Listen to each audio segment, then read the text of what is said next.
Hey guys, welcome to my channel. I'm glad you're here. In today's video, I'm going to be sharing how easy it is to bind tags into a book. But before we get into that, I'll quickly talk about the tags. While I was making my tags, I was sure to keep in mind that these were going to go into a book. And so anything that was overhanging or anything bulky, I wanted to keep that in mind. All of my tags are cut from IDEA-OLOGY Halloween backdrops. Each tag is built pretty much the same, where I've taken a collage strip, cut that into 3 sections, offset those a little bit, and then I've bumped up the top and the bottom section with a little piece of cardboard. And then with the center section being flush to the tag, I was able to build some layers. The focal point is a collage strip photo that I framed with a baseboard frame, and I've used a small piece from the cobweb transparency. The entomology adornments are just so cool and they add so much. The toadstool, I've wrapped some string around that, and then around the string is a curator label. I love how there is the tiny ones in that pack. You'll see those throughout. I've used a lot of those labels.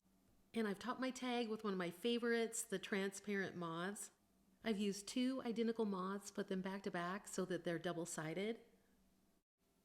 All the tags are built the same, starting with a divided collage strip, and then I've built my layers in the center section.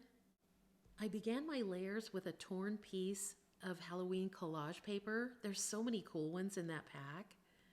And instead of gluing it down like we normally do, I've left it loose. I really like that texture.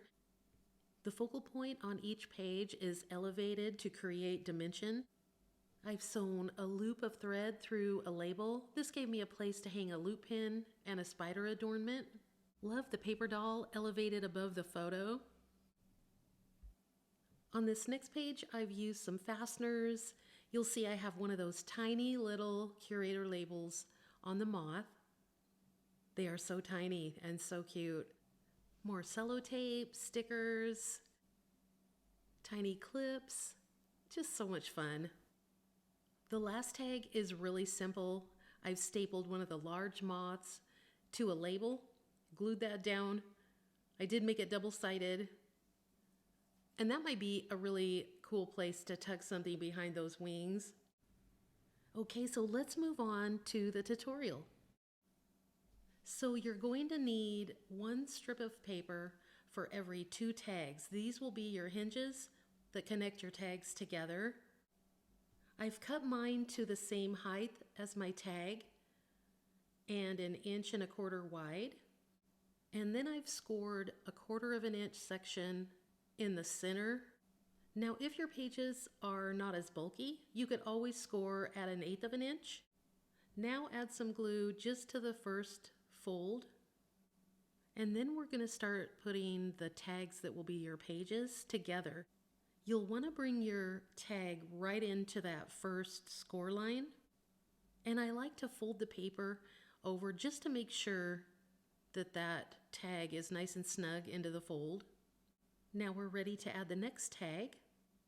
Add your glue, line up your tag, and double check to make sure everything is lined up right, everything's snug. And just like that, you have your first signature done.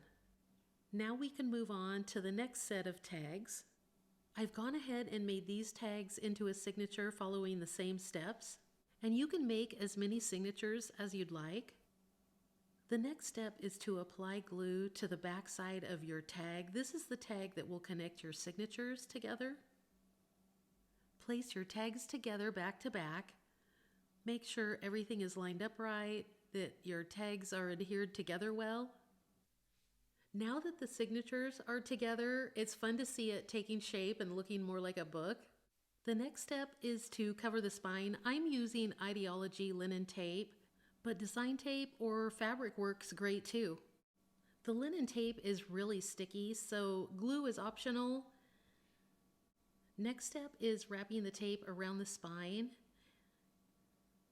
Once the spine is wrapped, we can now add our cover tags. Apply glue, add your covers, ink the linen tape, and now you have a super cute, slightly spooky tag book.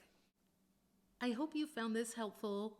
I will provide a link in the description box where you can find all the supplies that I've used. Thanks for watching and happy Halloween!